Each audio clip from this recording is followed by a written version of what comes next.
Welcome in, Rose City, to Soccer Made in Portland.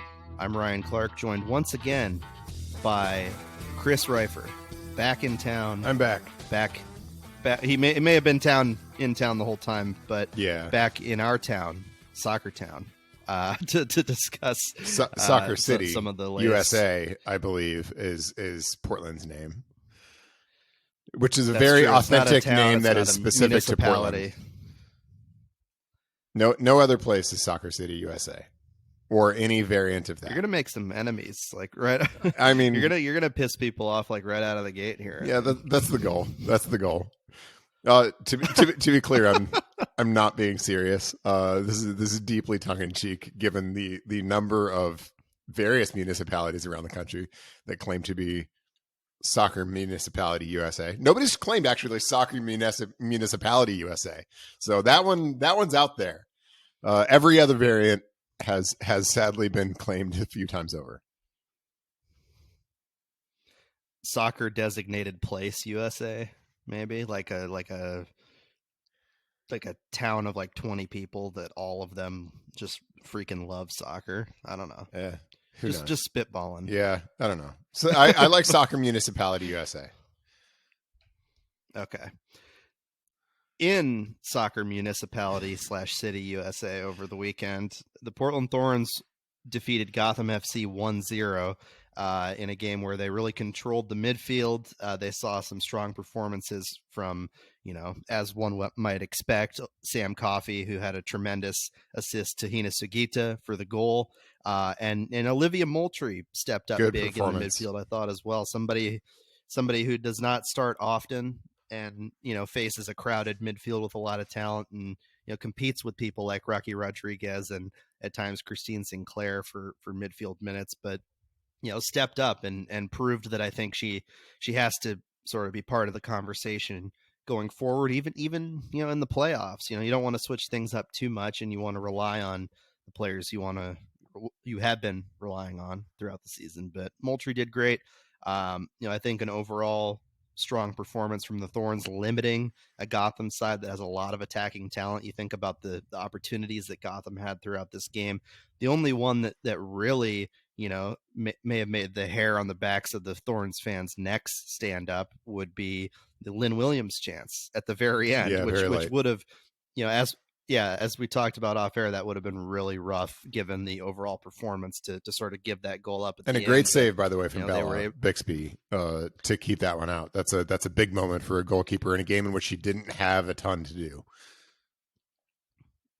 Yeah, no, it's important to have somebody like Bella Bixby between the wickets in situations like that, and could be the difference, in the playoffs when you're facing that type of tight competitive game against a good team, and that you're not going to be perfect. And I don't think the Thorns were perfect. I don't think they put in, a virtuoso performance. Otherwise, it would have been a classic like 3-0, 4-0 Thorns victory, which we have seen when this team is at their peak. But against a team like that, 3 points is 3 points, and it earned them an opportunity to clinch the Shield this coming weekend on the road in Angel City down in LA. So that's a big moment for the Thorns to clinch that top 2 seed in the bye. We've talked all year about that being the big goal for them to get that top 2 seed and just have one home game to get into the championship in San Diego.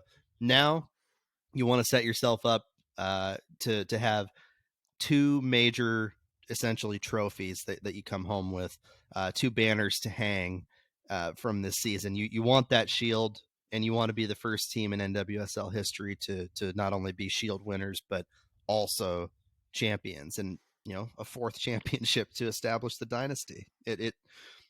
It's looking more hopeful on that end, I think, than it did after that San Diego game a few weeks ago. A 2-0 loss in that Wave game for the Thorns. Definitely going to have to make some adjustments when you eventually face San Diego, if you do, in that championship. But a lot to build on, I think, from this Gotham game. Yeah, I think it was a really good playoff soccer game. And look, I mean, you mentioned the 3s and 4-0s that we're sort of used to seeing from the Thorns in May and June. That's just not how playoff soccer goes. That's not how these games go when teams are in late season form. That's not how games go when you're playing against Gotham and not playing, the Current this year, who really struggled. Ironically, played the Current in the championship last year and kind of did dominate that game. But, that's just not how games go when you have these high stakes moments. And if you play to win 3 or 4-0, there are some just real risks that you're going to expose yourself to. I thought this was a really disciplined, really mature performance from the Thorns. I agree. They sort of just strangled the game in central midfield, which was the way to go, right? They found the goal. They created a, decent number of opportunities. I wouldn't say a ton, but enough to justifiably, I think, get the goal. I thought Gotham also defended pretty well and was pretty careful in how they approached the game, as you would expect them to be in a circumstance like this. But the Thorns found the goal, which was critical, especially with Sophia Smith still largely on the bench, although she did come in late and get her first taste of the field since the MCL sprain. And so, all of that is very, very positive. And this is the way the Thorns are going to have to play, even when Smith returns, if they want to accomplish all those things you just listed off. They can't play the way they played against San Diego. And I think that bit of inconsistency that we've seen some real up and down performances from this team over the course of the last 6 or 8 weeks or so. I think that is probably the biggest concern if you're a Thorns fan heading into the playoffs. And now knowing that they will have one of those coveted top 2 seeds. But look, the immediate task though is critical, right? The Shield matters. The Shield's really important. The Shield is a major, major trophy. In some respects, especially with NWSL's format, I think there's a pretty good argument that the Shield should be more valuable than the championship trophy, because the schedule is balanced. It is truly sort of a test of which team was best over the course of the entirety of a regular season. And it's a big deal if you finish atop the table. That is as irrefutable a sign that you were the best team in the league this year as any, right? It's certainly more so than, what you get from winning 2 playoff games in that respect. Now, in American sports, we really value our cup trophies. And so that understandably gets the star, and there's all of that. And I don't even have big objections to that approach. But the Shield is a BFD in keeping with our family show tradition. And the Thorns are in a I think pretty familiar and maybe uncomfortable spot this week, going down to Angel City. Angel City is a team that is they are still alive in the playoff race, thanks to a late Savannah McCaskill goal on Sunday that kept them in the race as a result of their win on the weekend. So it's not quite the situation with Gotham last year where they were playing a team that was eliminated. But nonetheless, Angel City is a team that has largely struggled this year. They've been a little bit better in the second half of the season than they were in the first, but they're still not lighting it on fire. And now the Thorns have to go on the road and probably have to win that game if they want to win the Shield. San Diego, I think, has Louisville at home. If my memory is serving me correctly, that's a game. Louisville is also in the playoff race, and so Louisville's going to have plenty to play for. But that's a game that you'd probably expect the Wave to be able to win. And so if the Thorns want to get the Shield, I think the expectation has to be that they've got to go down to LA to win this game. And it's a huge, huge game. It's the biggest game of the season because of that. And we'll see how it goes. Again, it's got to be a game that they control from central midfield. It's got to be a game that in which they're keeping folks like Alyssa Thompson from getting out into the open field, and they're limiting those opportunities. And so they're going to have to, in many respects, repeat that performance that they had against Gotham if they want to do it. but I think they can. And of course, the hope is that Sophia Smith will take another step in her progression, in her return to play. Will play a few more minutes. I would think probably not a lot more than 30 minutes as she sort of returns to the field. But that they can take a step forward there. But yeah, it's, it doesn't get bigger than that on the weekend at Angel City, and we'll see how it goes. Yeah, I think that, the Gotham performance is one that, carrying that level of defending in wide spaces over to a game like this in Angel City is big. You talked about Alyssa Thompson. She might be the fastest player in NWSL. She is the type of player right? Like, has to be the fastest player in NWSL. like she.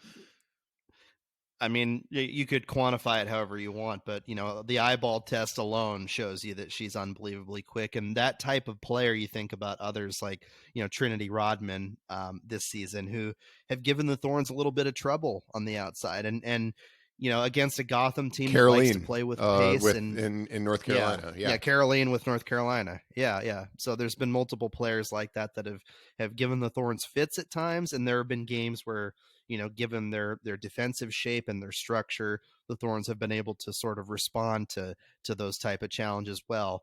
Megan Klingenberg, I think, has put in more positive performances in those type of situations than not, just out of sheer grit, but also, the speed and shape that she's in, at this stage in her career. She's also had some tough performances, and so has, Kuika on the other side. And, it doesn't just fall on those two players. Defending in wide space is not just up to the fullbacks, but at the same time, that is an area of potential exploitation that the Thorns are going to have to be careful about, that they have dealt with against teams of varying talent. And that's something that Mike Norris has acknowledged specifically over the last couple of weeks. Additionally, with Smith, I think that it's definitely going to be a careful ramp up. You're right to sort of guess that maybe like 30 minutes would be the max. Who knows? Maybe she's progressing really well and she plays the entire second half. I don't know if they go that hard though, because you think about the amount of time that they're going to have from the end of this game until the semifinal, right? The semifinal isn't until November 5th. And this game is coming up on Sunday. So that's multiple weeks of opportunities for Smith to work her way back into game shape, to get some simulated game minutes along the way. That's often how teams like to train, right? Like if they have the time off, they'll potentially, play a simulated game or a scrimmage on a given Sunday or Saturday to sort of keep players in that weekly game rhythm. Yeah, any given Sunday. Yeah, I think that's right. I do just want to interject that is too much time. That's too much time for your top seeds to be off between their last regular season game and your first playoff game. I know that these scheduling issues are challenging for NWSL, and MLS has some similar ones to figure out, but it's still too much time. Yeah, the international window thing is understandable, but to have to build your postseason of all things around an international window and create this thing where there are going to be players who are in the middle of the playoffs who are going to play with their club, dip out, go play with their country, come back with more tired legs undoubtedly than they would have in another scenario, and continue to have to play in the playoffs. Like that, that affects your product negatively. And so the league, I think, could have done a better job negotiating that, with national teams, or sort of negotiating their schedule around that in a way that it doesn't affect this so much. It's sort of ridiculous if you think about it, that your biggest draw, you're the thing that American sports fans, like you said, pay the most attention to, the run to like a championship trophy, right, is affected negatively by an international window. This is a reality of soccer all the time. It happens, in the regular season, preseason, and now, as we have seen, postseason. But given the importance and given what you're trying to do in terms of, growing your product and displaying it on even greater stages every year, new TV deal coming up which is an interesting mix based on the reporting of different different streaming options and everything, and we'll obviously get into that more when it becomes more official. But this is crucial, and to sort of sacrifice the quality of your product for the sake of international friendlies, and in some cases, Olympic qualifying, which is important, but some of these players are going to games that don't really matter. Yeah, and that's the tough part. Because of the layoff, you're just disadvantaging your best teams, right? Like a 3-week layoff is not an advantage at all, not even close. It is very much the opposite. And it's one thing if you get a bye and instead of having to play midweek, you get a full week's rest. That is an advantage, right?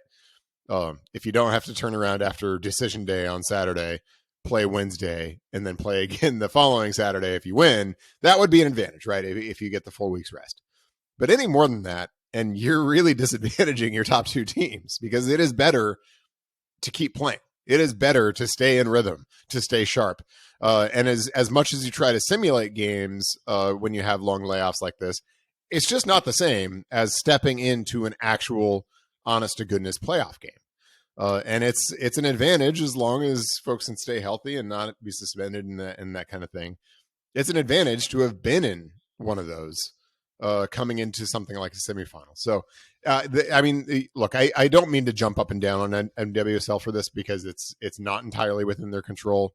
And it's certainly a problem that other leagues have had to deal with and have had to navigate. So this is not a unique thing to NWSL, but it's still, it's just too long. And it's something that if there is a solution, they need to explore it and find it. Yeah, and the only real advantage for the Thorns is that Sophia Smith gets more time, and that's good, but the rust is still inevitably going to be there for her, even if she's 90 minutes fit by the time that playoff game rolls around. And she probably won't be. I mean, that's, it's a lot to expect from somebody who has only played at this point 10 minutes of one game and will probably only play about 30 of another, even with, a solid training regimen over a 3-week period. Being 90 minutes fit requires match play inevitably. And so that's really the only foreseeable advantage. And that's why I would be, a little stressed about it if I was Mike Norris or somebody on the Thorns. The idea of trying to prepare a team and keep them sharp and make sure that you're not going to go out and lay an egg in that semifinal matchup, regardless of who you're playing, regardless if you win the Shield. I think it adds, they aren't thinking this way, but I think it adds to the importance of the Shield in general, because you want to at the very least get that trophy when you're in a scenario where you're more exposed to potentially losing out on the other one. They aren't thinking about it in statistical, ways like that. They want both of them. They feel like they can get both of them. But the championship trophy is made less likely inevitably by a break like this, because it's so much harder. Yeah, no question. One thing I also want to just circle back on with respect to the Gotham game is, and it's kind of the other side of the coin to the inconsistency that I talked about, which is this Thorns team has shown a pretty remarkable ability to pick themselves up off the mat. I think Sam Coffey talked about it after the game, that loss to San Diego was understandably, for all of the obvious reasons, a real gut punch. And one that was a little bit hard to take. And frankly, we've seen lots of teams that have taken a gut punch like that and not been able to come back the next week and put in a really mature, really stuck in performance in challenging circumstances against a really good opponent. And the Thorns were, and they did.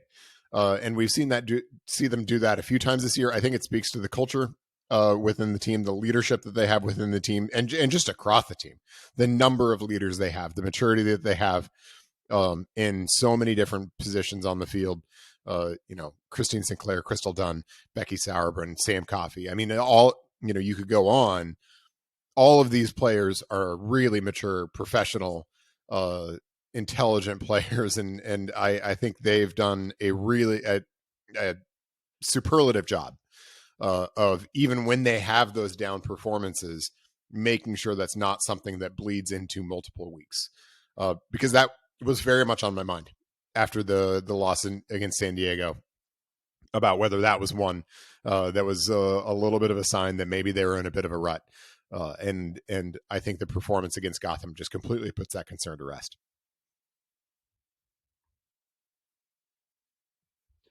A team that finds itself in sort of the inverse situation. A team in the Portland Timbers who was doing very well for several games, unbeaten, I believe, in 7 or 8. Flat track heroes. Miles Joseph, yeah, maybe a little bit, but I think impressive either way. Yeah, I mean, like we talked about, they laid an egg of their own in Montreal. Yeah. Like they lost that one 4-1, and it was not particularly competitive.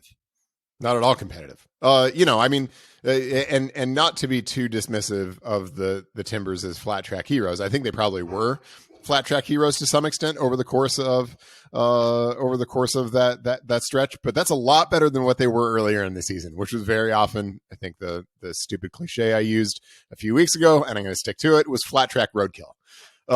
And you'd rather be a flat track hero than flat track roadkill. And so, like, good for them on that. But yeah, that didn't take much of a speed bump to just completely derail them, to now mix my transportation metaphors in Montreal. This was a performance, frankly, that I am pretty baffled by. I don't get the approach. I don't understand what the plan was or how the plan made sense. Montreal is a team that, I mean, basically since they came in the league in 2012, has always looked to play in transition, has always looked to play on the counter. They have always built their roster around that. That very much continues to this day. And the Timbers came out and just opened themselves up to that. I don't get it. And you can see it in the goals that they conceded. In basically all of those situations, they had no more than 4 or 5 players defending. That is just, I mean, when you're that stretched, when your central midfield in particular in the Timbers 4-3-3, they had Santi Moreno, Evander with Brian Acosta sitting. We've seen that before. That's not the first time we've seen it, but we got more out of Evander and Moreno, at least in the first half in this game before Chara came on for Evander at halftime. But we've seen more defensively and more two-way work from Moreno and Evander in prior games, and we got none of it in this one. The Timbers gave up a goal on a goal kick, and like not just giving up a goal on a goal kick, right? Look, you don't want to give up goals on goal kicks, period. Sometimes spit happens, right? This was not a matter of spit happens. This is a matter of being in absolute shambles in team defending from front to back. The Timbers on this Montreal goal kick, because we have to talk about this goal kick, like they put 5 players forward to try to deter Montreal from playing short. They were unsuccessful. Montreal still played short. In theory, you'd think then by having 5 players forward, again, half of your field players were all basically in the opposing box. You would think then that would then make the next pass for Montreal difficult. It did not. Montreal very easily played out of it. One easy pass out to the wing. One simple ball under nominal pressure from, I think it was Anthony who was applying the pressure over the top. And then they're in behind and off to the races. Just an absolute calamity in defending from front to back. And I mean, that's just the kind of goal that when you see it given up, you're like, oh, like that's not the kind of goal that a team that is a real factor in the playoffs would concede. Like that's the kind of goal that a pretender would concede. And so, I mean, and frankly, the others weren't significantly better. They were just completely uncontrolled counterattacks. I mean, if you're going to be as aggressive as the Timbers were with their central midfield, basically playing with the 6 and 2 10s, and even that 6 is not exactly the most tactically disciplined 6 in the world. If you're going to play that way, you've got to be really cognizant in possession of where you're at with your rest defense. In other words, where you're at with how your players are going to be able to defend immediately when you turn the ball over, because everybody does, right? It's soccer. Like you usually turn the ball over. And you've got to be really aware of those things. The Timbers were not. And Montreal had basically no problem just turning the Timbers over and then flying out on the counter. The tactics didn't make sense. I don't know if that's because that was the plan coming in and it was just a bad plan, or if there was a better plan somewhere in there and it was just poorly executed. Just in terms of a performance, an overall calamity. And, it's one that really, really substantially changes the Timbers' trajectory going into the final week of the season, right? We've got a week off now because of yet another international break. It just really substantially changes the way the Timbers are positioned. If the Timbers had won that game, Montreal hadn't won in like over a month. This is not an Impact team or a team formerly known as the Impact that was in good form. They were in bad form. They had been playing poorly. They played midweek. The Timbers were the better rested team. And so that was very much a winnable game. If the Timbers had won, the question would be basically where the Timbers were going to fall between 4 and 7 coming into this final week. Now the question is where the Timbers are going to fall between 7, if everything goes just right, to out of the playoffs altogether. And out of the play-in. Yeah. Out of everything. Season's over. Yeah. No playoffs, no play-in. Same type of ending as last year where it comes down to decision day, and if you lose, essentially and one more decision day flop, and it's a very real possibility that the Timbers could just be done. So all of that flat track heroism would be out the door, out the window.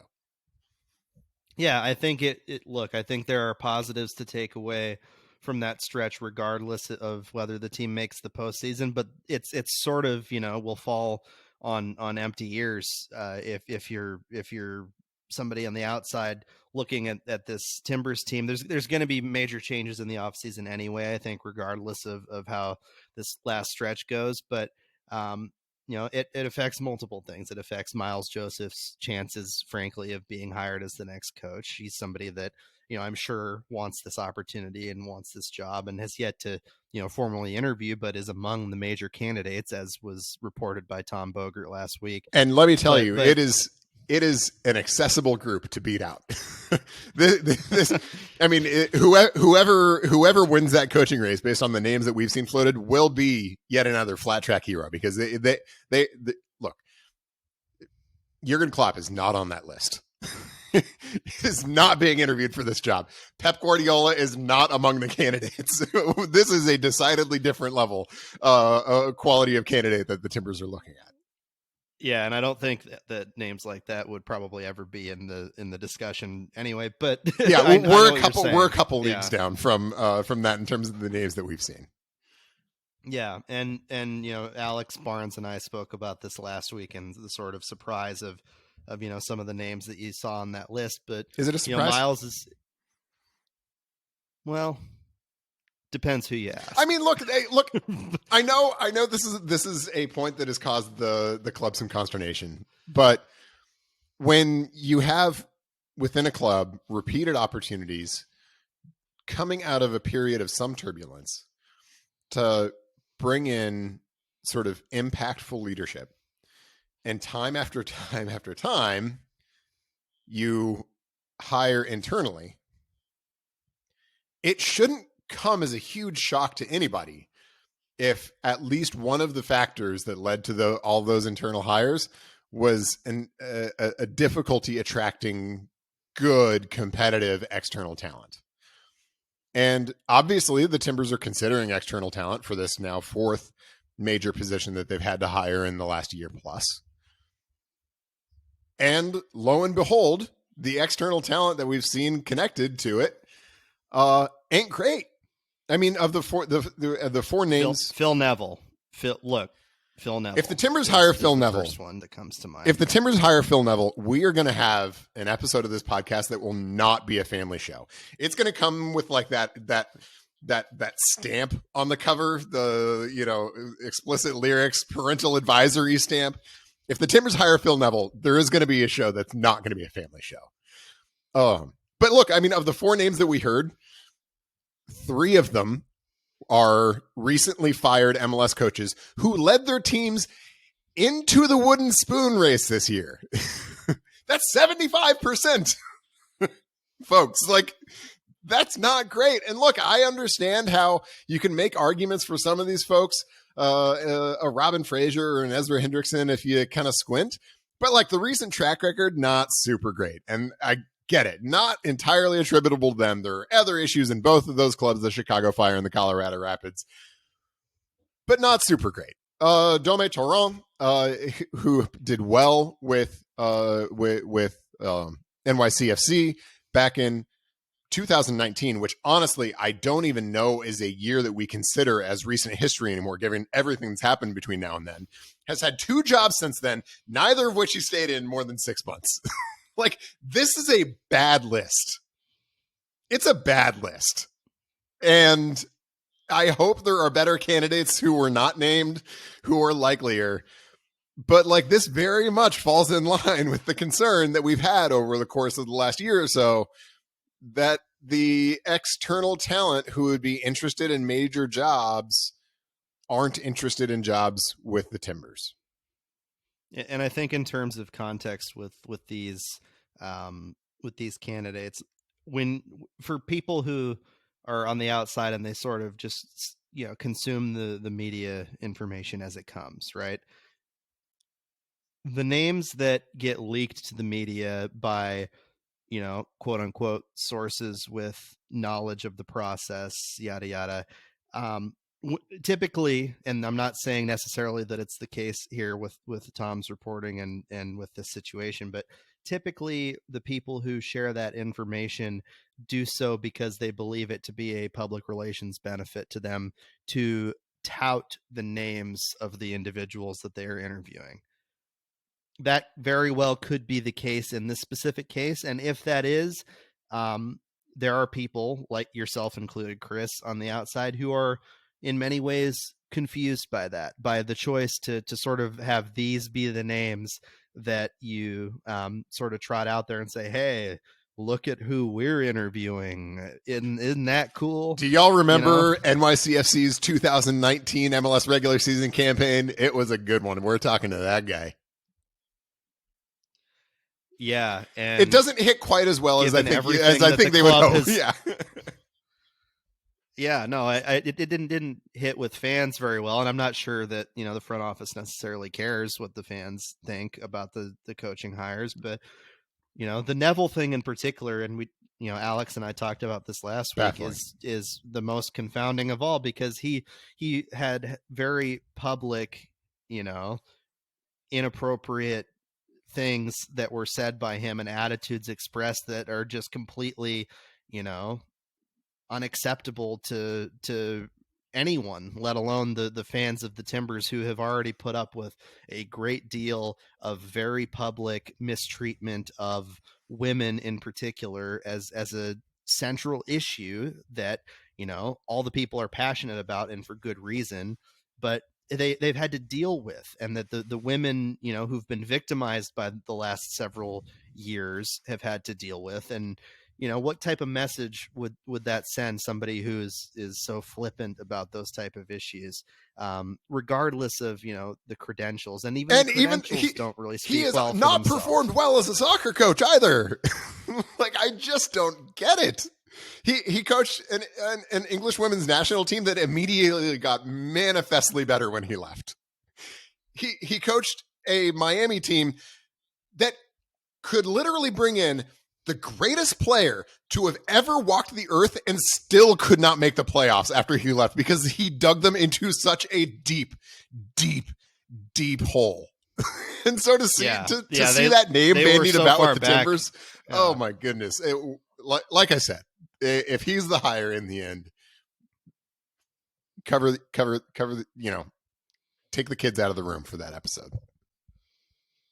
It would be interesting. It would be a story for sure. Another story, I think that, moving away maybe from the soccer side of things and into the apparel side of things that I think was interesting from this week was the announcement from Alaska Airlines. And it wasn't really an announcement. I broke the news, but the information I was able to gather from Alaska and from the team about the sponsorship ending at the end of this season, 13 seasons it will have been with Alaska on the front of Timbers jerseys and, emblazoned throughout Providence Park. No longer after this year, a new sponsor coming in for the kits and no more sponsorship dollars coming in from Alaska for the Timbers or Thorns. Now, the next owners of the Thorns will have an opportunity potentially to sort of negotiate a new deal with Alaska that has been sort of a fruitful relationship for the Thorns in particular in recent years. You think about people wearing Thorns jerseys to fly on Alaska to the championship, Thorns scarves being laid out in the plains. Really cool sort of community oriented connection there that has existed, and it existed for the Timbers over the years too in similar fashion.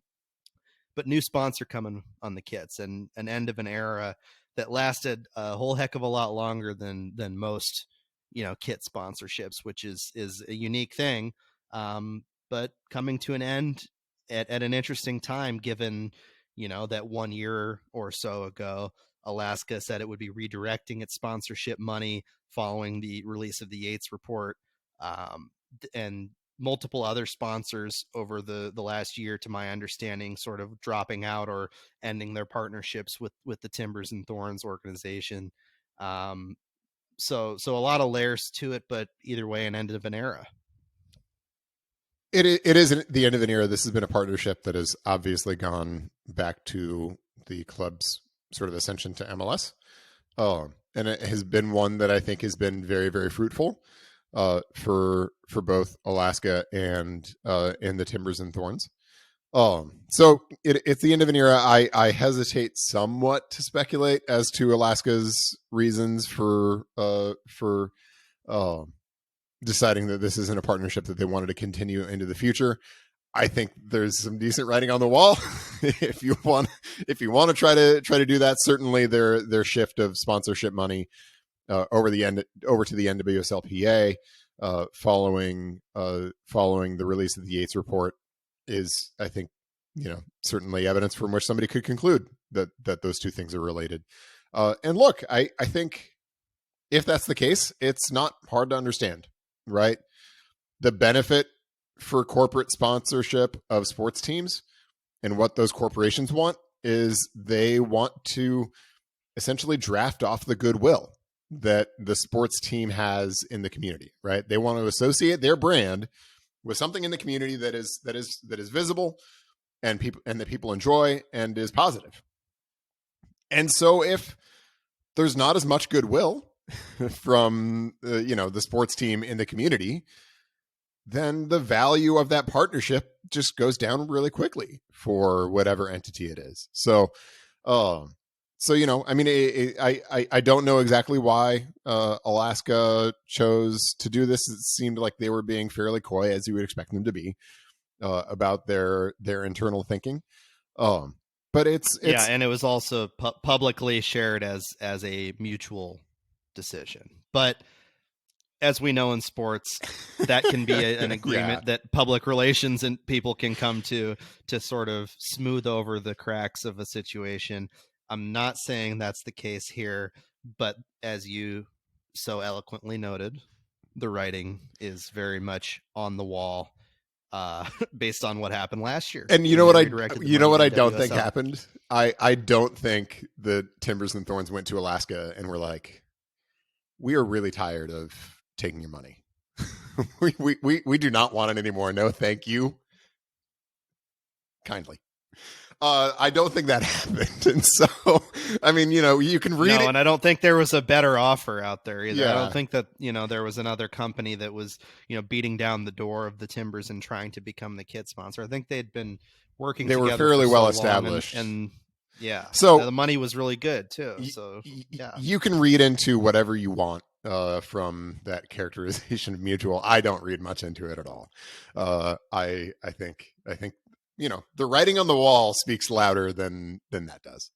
But yeah, I mean, this is a new world over the course of the last year or two that largely of the club's own making, almost entirely of the club's own making, that the club is having to navigate, and they're having to navigate it on multiple fronts in terms of its relationship with fans and supporters. It's having to navigate it in terms of its relationships with corporate sponsors. And look, I mean, I certainly don't have access to the club's books, so I can't tell you exactly how that's going or whether that's having a significant impact on the bottom line. But I think this is just part of navigating that new world, and we'll see what comes next. But I mean, it is a partnership that I think was authentic and really impactful for a long time, and will not be in existence anymore. One short little, maybe fun note to end it on. Fun if you sort of like to talk about like, corporations in this sort of endearing way. I don't know. That's like your personal preference, but there are local companies that are in the running to potentially be the kit sponsor. I've seen, people throw out Tillamook as one, Dutch Bros, Danner Boots, Old Trapper, maybe with something Bigfoot related on the front of the jerseys. What do you think is the most likely, and what do you think would be the one you would like to see the most? Most likely, I have no idea. One I'd like to see the most, Tillamook, basically just because I stand their cheese. Also, the best cheese factory tour I've ever been on. I've been on a few, still the best. Multiple cheese factory tours in your lifetime. Yeah. I've only been to the Tillamook one. So really, you know nothing else. Cool. I mean, the problem is now you've tasted the gold standard. Like that is the gold standard of cheese factory tours. And so like this is not sponsored content. By the way. And so like if you ever go on any other, you're gonna come away slightly underwhelmed. I went on one when I was in Italy.